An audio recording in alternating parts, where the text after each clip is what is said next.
Hello students, हम लोग chapter acid basis and salts पढ़ रहे हैं और उसमें जिस टॉपिक को हम डिटेल में शुरू कर चुके हैं दिस इज एसिड्स। ओके, तो देखिए हम एसिड्स पढ़ रहे हैं और एसिड्स के बारे में आज आपको एक बहुत बढ़िया बात पता लगने वाली है, बस सुनिएगा ध्यान से, है ना।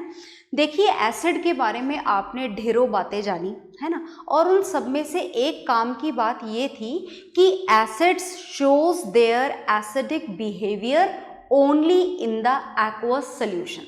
मतलब अगर आपने एसिड्स को पानी में डिसॉल्व करा है तो वो एसिडिक बिहेवियर शो करेंगे, और अगर आपने पानी में डिसॉल्व नहीं करा तो वो एसिडिक बिहेवियर शो नहीं करेंगे। तो हम ये जानना चाहते हैं कि आखिर पानी डालने से ऐसा क्या हो जाता है ना। तो चलो जानते हैं, सुनिएगा ध्यान से। हम एसिड्स की बात कर रहे हैं और बस आप तो सिर्फ एक बात याद रखना कि एसिड्स का मतलब होता है presence of hydrogen ion. All those compounds which has hydrogen ion in them are known as acid। Her compound मतलब हाइड्रोजन आयन अगर किसी भी कंपाउंड के पास में है तो आप उसे क्या बोलते हो, आप उसे एसिड बोलते हो। ठीक है, तो देखिएगा हाइड्रोजन आयन भूले तो नहीं हो ना, हाइड्रोजन आयन हमने पढ़ा था केमिकल रिएक्शन एंड इक्वेशन में, दिस इज H पॉजिटिव। तो चलो जाने कि कल अपन ने जो मिनरल एसिड्स के नाम लिखे थे उनमें हाइड्रोजन आयन होता है या नहीं होता है, जान लेते हैं। देखिए जैसे आपने लिखा था H2SO4, याद है ना, H2SO4 सल्फ्यूरिक एसिड, नाम मत भूलना, याद रखने अब ये नाम आपको।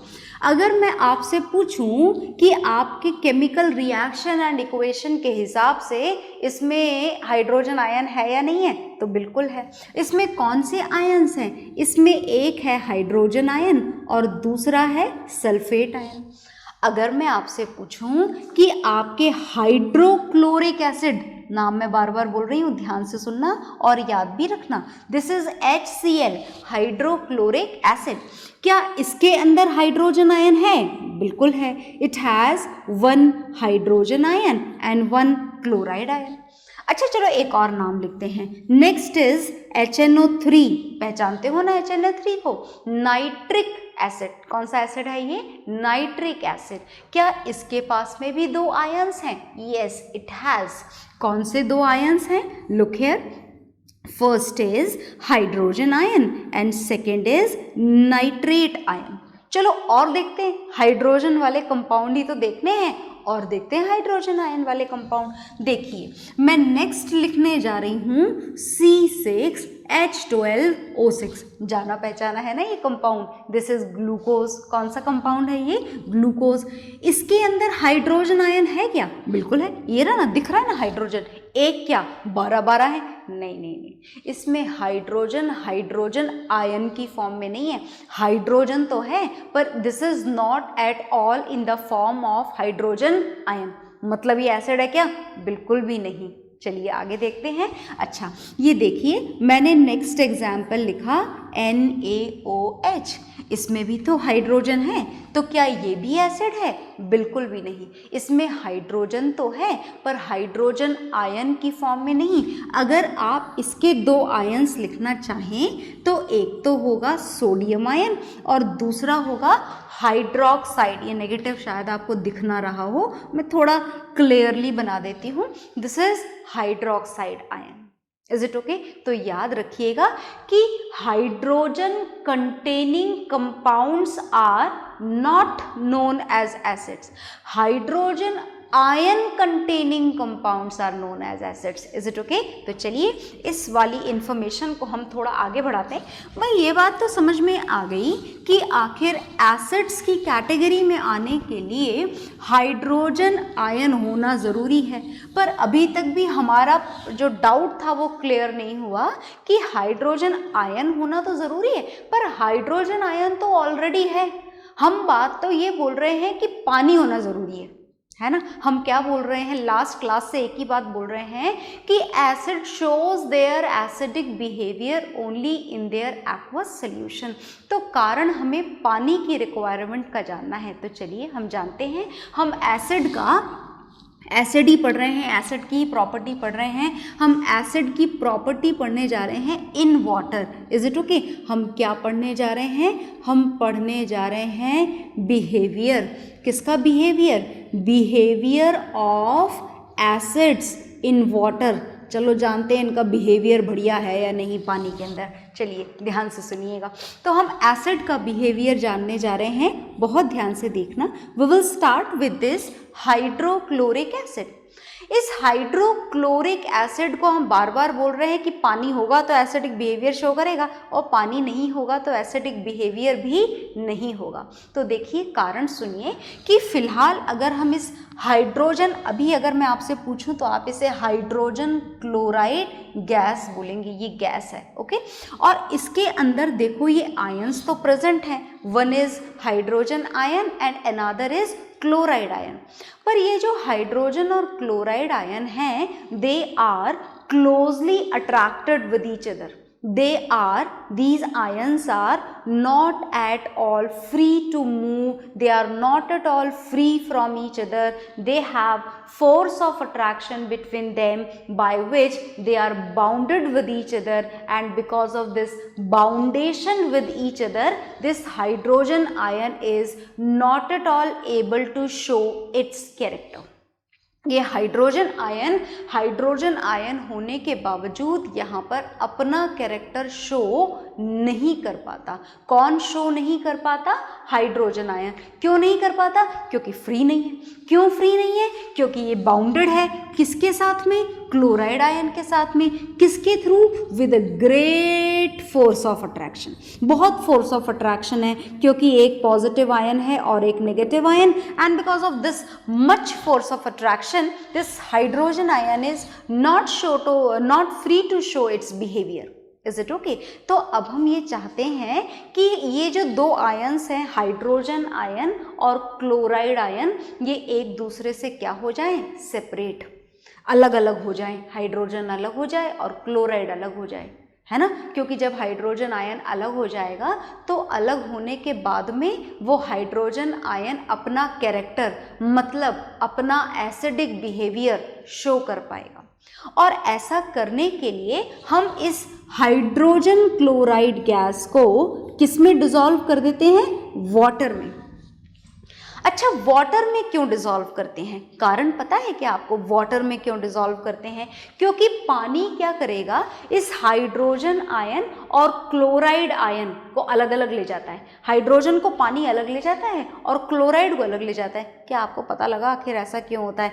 बताती हूँ मैं आपको, सुनिएगा ध्यान से, देखना, बहुत ध्यान से देखना। ये बहुत इंपॉर्टेंट कॉन्सेप्ट है, ये है ना, ऐसे रटने वाली केमिस्ट्री नहीं है ये, आपकी क्लास 10th की केमिस्ट्री बहुत ही कॉन्सेप्चुअल केमिस्ट्री है। तो सुनोगे और समझोगे तो काम बढ़िया चलेगा, वरना नहीं चलेगा बढ़िया। तो ध्यान से सुनना।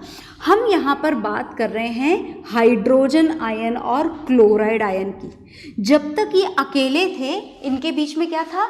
Force of attraction. कैसा था? बहुत ज़्यादा, है ना। और उसकी वजह से हाइड्रोजन आयन क्या नहीं कर पा रहा था? अपना एसिडिक बिहेवियर शो नहीं कर पा रहा था। Is it okay? अब हमने इसे किस में डिसॉल्व कर दिया?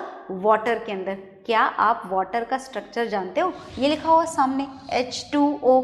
अब देखिए, वाटर हमारा 3 एटम से मिलकर बना है, हाइड्रोजन, हाइड्रोजन एंड ऑक्सीजन। बहुत ध्यान से सुनिएगा। यहाँ पर अगर आप इस वाटर के एक मॉलिक्यूल को देखो तो यहाँ पर हाइड्रोजन के एटम पर पॉजिटिव चार्ज होता है, इस वाले पर भी पॉजिटिव और इस वाले पर भी पॉजिटिव, और ऑक्सीजन पर पार्शियल नेगेटिव चार्ज होता है। कैसा चार्ज होता है ऑक्सीजन के ऊपर? नेगेटिव।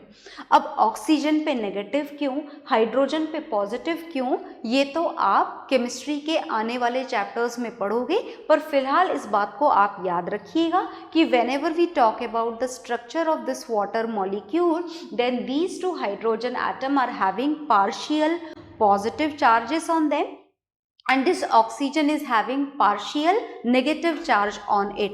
तो बहुत ध्यान से देखना कि यहाँ पर क्या हुआ कि वाटर का स्ट्रक्चर कैसा हुआ। आप ऐसा लिख सकते हैं कि water is made with 2 positive and 1 negative. तो ये नेगेटिव किसके ऊपर है? ऑक्सीजन के ऊपर। और पॉजिटिव चार्जेस किसके ऊपर है? हाइड्रोजन के ऊपर। Is it okay? और पानी के मॉलिक्यूल में हाइड्रोजन और ऑक्सीजन पे चार्जेस होने के कारण जैसे ही आप इस हाइड्रोजन क्लोराइड या फिर किसी भी एसिड को जब आप पानी में डिसॉल्व करते हो तो ये जो हाइड्रोजन का जो मॉलिक्यूल है ये इस तरीके से पानी के मॉलिक्यूल से सराउंडेड हो जाता है। ये पानी का मॉलिक्यूल है ना, देखो जरा चेक करो, माइनस ऑक्सीजन H2O। तो ये नेगेटिव आयन हाइड्रोजन आयन के पास में अट्रैक्ट होकर चला जाता है। तो ये वाटर का मॉलिक्यूल है, ये एक और वाटर का मॉलिक्यूल, ये वाटर के मॉलिक्यूल से पूरी तरीके से गिर जाता है। ये वाटर का एक और मॉलिक्यूल है ना, ये वाटर का एक और मॉलिक्यूल। तो इस तरीके से आप देख सकते हैं कि this hydrogen ion will be surrounded by the water molecule in this way. बहुत ध्यान से देखना, अगर समझ में ना आया हो तो पीछे ले जाना वीडियो को और दोबारा सुनना, है ना। यहाँ पर हाइड्रोजन एटम किससे हाइड्रोजन आयन किससे सराउंडेड है? वाटर मॉलिक्यूल से। कौन यहाँ पर पास में हाइड्रोजन आयन के? Oxygen, because it is negative. Negative और पॉजिटिव के बीच में फोर्स ऑफ अट्रैक्शन लगता है ना, तो इस वाटर मॉलिक्यूल का नेगेटिव हिस्सा हाइड्रोजन के पास चला जाता है और पॉजिटिव हिस्सा इससे अपोजिट रहता है। सिमिलरली अगर बात इस क्लोराइड आयन की करें, क्लोराइड आयन है ना ये Cl नेगेटिव, तो यहाँ पर उल्टा होता है। यहाँ पर ये पॉजिटिव वाले हाइड्रोजन इसके पास रहते हैं और नेगेटिव वाला अपोजिट डायरेक्शन में। इसी तरीके से ये पॉजिटिव आयन इसके पास में और ये नेगेटिव अपोजिट डायरेक्शन में। देख पा रहे हो ना आप? तो हाइड्रोजन आयन भी वाटर मॉलिक्यूल से सराउंडेड है और क्लोराइड आयन भी वाटर मॉलिक्यूल से सराउंडेड है। मतलब इस हाइड्रोजन और क्लोराइड को ऐसे पानी के मॉलिक्यूल्स ने खींच करके अलग कर दिया, हाइड्रोजन आयन को अलग और क्लोराइड आयन को अलग। मतलब अब जब आप इस पर्टिकुलर एसिड को वाटर में डिसॉल्व कर चुके हो, इन दैट कंडीशन हाइड्रोजन आयन भी पानी में डिसॉल्व हो चुका है, इसीलिए आप ऐसे लिख देंगे H+ एक्वस, और दूसरा क्लोराइड आयन भी पानी में डिसॉल्व हो चुका है, मतलब आप ऐसे लिख देंगे Cl नेगेटिव एक्वस। आई बात समझ में? तो इस तरीके से when acids are dissolved in water, then this water is responsible for the separation of this hydrogen and chloride ion in this way. Is it okay? And because of this separation, now this hydrogen ion is free to show its acidic behavior. And because of this freeness only, as in this solution we can say now these ions are separated from each other, and because of this only acids shows their acidic behavior only in their aqueous solution. ये सिर्फ और सिर्फ acidic behavior कब show करते हैं? जब आप इनको किस में मिला दें? पानी में मिला दें। आ गई बात समझ में? अच्छा, अब एक बात और सुनना, यहाँ पर कुछ और भी होता है, कुछ बात भूलिएगा मत। ये वाटर मॉलिक्यूल का स्ट्रक्चर है, मैं इसे यहाँ से हटाने जा रही हूँ और अब हमारे काम की बात नहीं है, हम इसको जान चुके हैं, तो मैं ये भी हटाने जा रही हूँ। बहुत ध्यान से देखना। देखो, जो नेक्स्ट बात मैं आपको बताने जा रही हूँ वो क्या है, वो ये है कि आपने अब आप इसको हटा दें, ये अपने आप समझने वाली बातें हैं, no need to write down each and everything in this much detail. So this is hydrochloric acid, when it is dissolved in water this happens. Okay, तो देखो क्लोराइड आयन तो ऐसे पानी के मॉलिक्यूल अलग रहते हैं, क्लोराइड आयन अलग रहता है, पर ये जो H पॉजिटिव आयन है ना, ये H पॉजिटिव आयन, ये बहुत ध्यान से देखना नेक्स्ट क्या होने वाला है। ये जो H पॉजिटिव आयन है ये एक्चुअली ऐसे पानी के साथ अलग अलग नहीं रहता बहुत देर तक। ये H पॉजिटिव आयन, जिसका क्या नाम जानते हैं हम इस H पॉजिटिव आयन का नाम जानते हैं हाइड्रोजन आयन। क्या नाम है इसका? इसका नाम है hydrogen ion. Is it okay?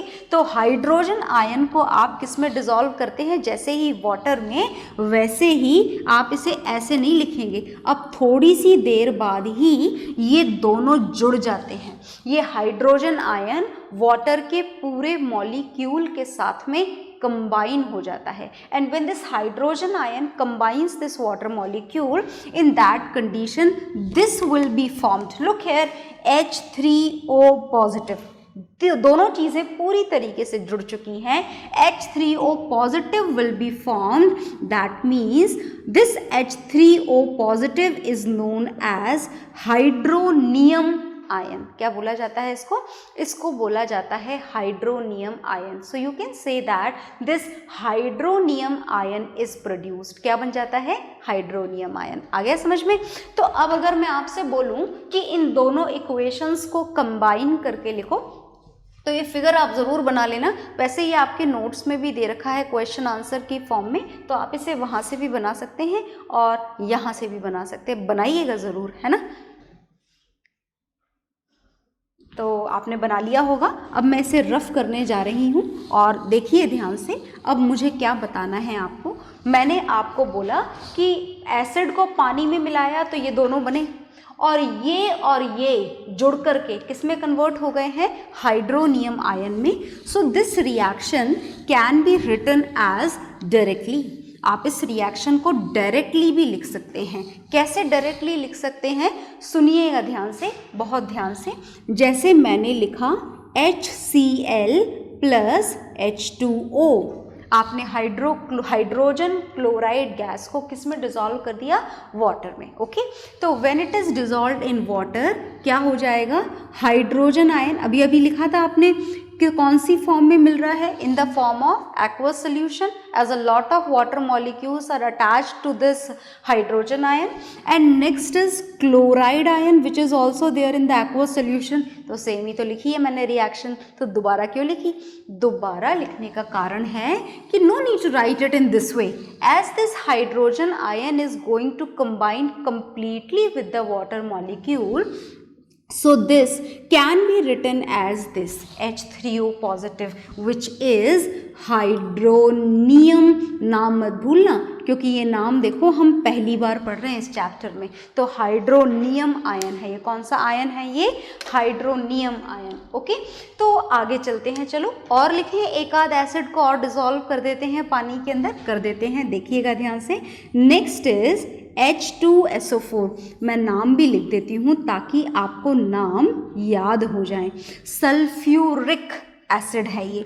आप लिख दें भले ही एसिड, पर याद रखिएगा कि जब तक पानी में डिसॉल्व नहीं करेंगे आप इसे एसिड बोल ही नहीं सकते, है ना? एसिड बोलने के लिए ज़रूरी है कि आप इसे किस में डिसॉल्व करें? वाटर में डिसॉल्व करें। तो हमने कर दिया वाटर में डिसॉल्व। आगे देखिएगा, बहुत ध्यान से सुनिएगा। This H2SO4 is dissolved in water. क्या होने वाला है यहाँ पर? ध्यान से देखिए। इसमें कितने आयंस हैं? 2 आयंस। एक तो है दो हाइड्रोजन आयन और एक है सल्फेट आयन H2SO4।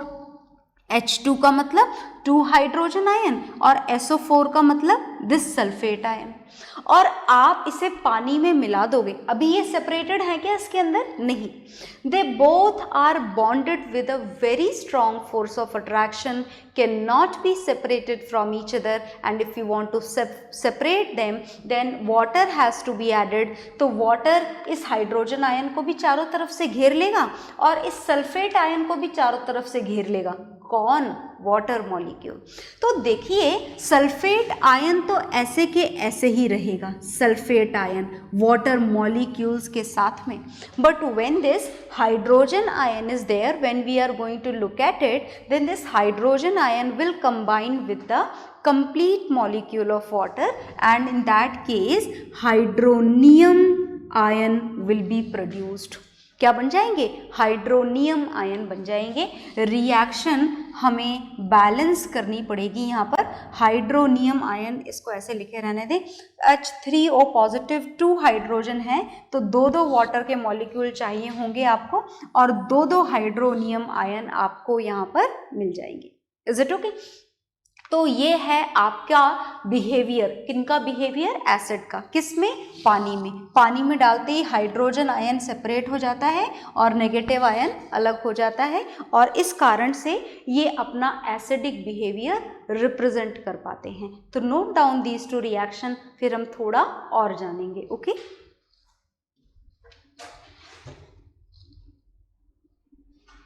हाँ जी, तो ये आपने नोट डाउन कर लिया होगा। अच्छा, अब देखो बात ऐसी है कि ये बात तो कंफर्म हो गई कि एसिड में पानी तो मिलाना ही पड़ेगा। अब उसका भी तरीका जानना पड़ेगा कि आखिर एसिड में पानी कैसे मिलाया जाए, है ना।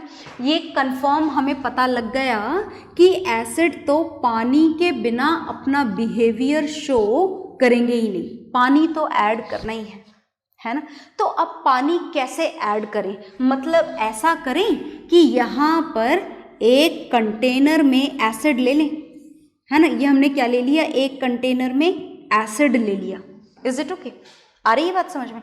और इसमें हम, बहुत ध्यान से देखना, इसमें हम पानी ऐड कर दें। ऐसा करें, एसिड के अंदर पानी ऐड कर दें, मतलब हम वाटर ऐड कर दें, वाटर इनटू द एसिड। ऐसा कर दें क्या? क्या बोलते हैं आप? ये क्वेश्चन पूछा जाता है कि क्या काम किया जाए, वाटर को एसिड में ऐड किया जाए या फिर एसिड को वाटर में ऐड किया जाए। ये वाटर हम यहाँ पर बड़े वाले कंटेनर में थोड़ा ज़्यादा ले लें और फिर इसमें एसिड ऐड करें, या फिर कोई सा भी काम कर दे चलेगा, है ना। जब एसिड में पानी तो मिलाना है, इसमें एसिड में पानी मिलाओ या पानी में एसिड मिलाओ, मिलेंगे तो दोनों ही आपस में। तो क्या दोनों काम करना पॉसिबल है या इनमें से कोई एक ऑप्शन हमें सेलेक्ट करना पड़ेगा? तो बहुत ध्यान से सुनिएगा। When acids and water they both are combined together with each other, जब इन दोनों को मिलाया जाता है, कैसे भी मिलाओ, ऐसे मिलाओ या ऐसे मिलाओ, ये जो रिएक्शन है, this reaction is very exothermic reaction. ये रिएक्शन कैसी है? ये रिएक्शन बहुत ज़्यादा एक्सोथर्मिक रिएक्शन है। और एक्सोथर्मिक का मतलब तो समझते हैं ना, in which a large amount of heat is produced, जिसमें हीट का प्रोडक्शन बहुत ज़्यादा होता है। Is it okay? तो ये जो एसिड में पानी, इन दोनों का जो कॉम्बिनेशन हो रहा है, ये कैसी रिएक्शन है? एक्सोथर्मिक। तो अब हम कौन सा काम करें, एसिड में पानी मिला दें? नहीं नहीं, ये वाला काम बहुत खतरनाक है। Is it okay? बहुत ज़्यादा खतरनाक है, कभी नहीं करना, है ना। वाटर इनटू एसिड कभी नहीं करना। Is it okay? ऐसा नहीं करना हमको। क्यों नहीं करना? क्योंकि इतना सारा एसिड है, इतने सारे एसिड में जब आप थोड़ी सी पानी की बूंदें डालोगे तो बहुत जोर से रिएक्शन होगी, एक्सोथर्मिक रिएक्शन, और हीट इतनी ज़्यादा प्रोड्यूस होगी कि हो सकता है कि एसिड बॉयल होने लग जाए और छपाक से स्प्लैश करके आपके मुंह पर आ जाए, जल जाए, बॉडी जल जाए, कुछ भी हो सकता है। तो ये वाला ऑप्शन हमारा बिल्कुल गलत है। It should not be done, ये नहीं होना चाहिए।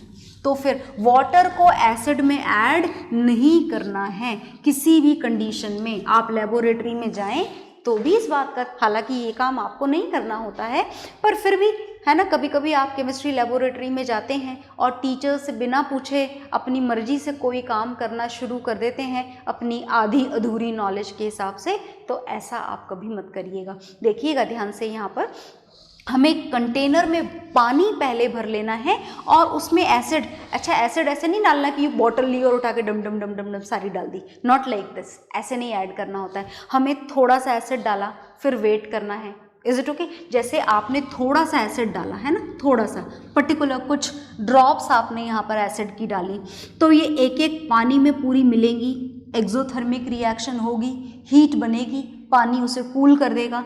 ये थोड़ा और डाला, ये पानी उसे कूल कर देगा, बनी हुई हीट को। थोड़ा और डाला, पानी से कूल, फिर थोड़ा वेट करो कि जो बनी हुई हीट है उसे निकल जाने दो, फिर धीमे से थोड़ा सा और एसिड ऐड करो। तो हमेशा याद रखिएगा कि हमें एसिड में पानी ऐड नहीं करना होता है, पानी में एसिड ऐड करना होता है। Acid has to be added into water, acid को पानी में ऐड करना है। So this reaction is also exothermic, है ना। पर हीट जो बन रही है उसे पानी क्या कर दिया करता है, कूल कर दिया करता है टाइम टाइम पे। वो भी धीरे धीरे ऐड हमको करना होता है, काम स्लो करने वाला होता है, जल्दी करने वाला काम नहीं है ये। तो ये हमने दो बातें जानी हैं। इसके बाद में हमको यहाँ पर एसिड की रिएक्शन पढ़नी है और केमिकल प्रॉपर्टीज़ पढ़नी है। सुनिएगा ध्यान से, जो और हमको केमिकल प्रॉपर्टीज़ पढ़नी है वो कौन सी है। जो नेक्स्ट हम एसिड की केमिकल प्रॉपर्टी पढ़ने जा रहे हैं, this is the reaction of acids. Acids की रिएक्शन हम करवाएंगे, किसके साथ में करवाएंगे? विद मेटल कार्बोनेट, और मेटल कार्बोनेट के साथ में भी करवाएंगे आप, या फिर आप ये रिएक्शन करवाएंगे विद मेटल बाई कार्बोनेट। अब हमारे पास में ऑप्शन है कि रिएक्शन किससे करवाई जाए, मेटल कार्बोनेट से या फिर मेटल बाई कार्बोनेट से। पर क्या आप जानते भी हैं कि मेटल कार्बोनेट और मेटल बाई कार्बोनेट क्या होता है? देखिए, कार्बोनेट आयन आपके पढ़े हुए हैं ना, कार्बोनेट आयन याद है ना, कार्बोनेट आयन CO3 2- है ना। तो जैसे अगर आपने इसे सोडियम से जोड़ दिया तो फॉर्मूला बन जाएगा Na2CO3। आपने अगर मैग्नीशियम से जोड़ दिया तो फॉर्मूला बन जाएगा MgCO3। अगर आपने एल्यूमिनियम से जोड़ दिया तो फॉर्मूला बन जाएगा Al2CO3 होल थ्राइस। तो ये है metal carbonates, metal carbonate, metal carbonate, aluminium is metal carbonate. तो हमें मेटल कार्बोनेट क्या होते हैं ये तो पता लग गया। अच्छा, अगर बात मेटल बाई कार्बोनेट की जाए तो क्या आप इन्हें भी जानते हैं? देखिएगा ध्यान से। By carbonate ion is HCO3-, है ना, याद है ना आपको? बाई कार्बोनेट को हाइड्रोजन कार्बोनेट भी बोला जाता है। So this is bicarbonate ion. ये bicarbonate ion metal bicarbonate, तो आप इसे सोडियम से जोड़ दो, Na की वैलेंसी +1 इसकी 1-, आपस में कैंसिल, और हमें फॉर्मूला क्या मिल गया? NaHCO3। अब फॉर्मूला बनाना तो मैं आपको नहीं सिखाऊंगी क्योंकि हम सीख चुके हैं। अगर आप इसे मैग्नीशियम से जोड़ दें तो मैग्नीशियम बाई कार्बोनेट, कैल्शियम से जोड़ दें तो कैल्शियम बाई कार्बोनेट, हो गए ना मेटल बाई कार्बोनेट। ये मेटल है और ये बाई कार्बोनेट, ये भी मेटल है और ये बाई कार्बोनेट, ये भी मेटल है और ये बाई कार्बोनेट। तो here these are the examples of metal carbonate and these are the examples of metal bicarbonate।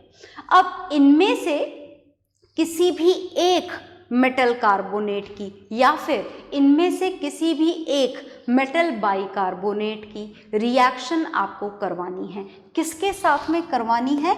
Acids के साथ में। कौन से एसिड? आपकी जो मर्जी हो, याद रखिएगा, जो मर्जी तो ठीक है, पर usually we prefer the mineral acids. हम कौन से एसिड्स के साथ में रिएक्शन करवाएंगे? मिनरल एसिड्स के साथ में। तो आप इन एग्जाम्पल्स को नोट डाउन तो कर लीजिए ताकि हम रिएक्शन करते वक्त इनको काम में ले सकें। Note it down, okay.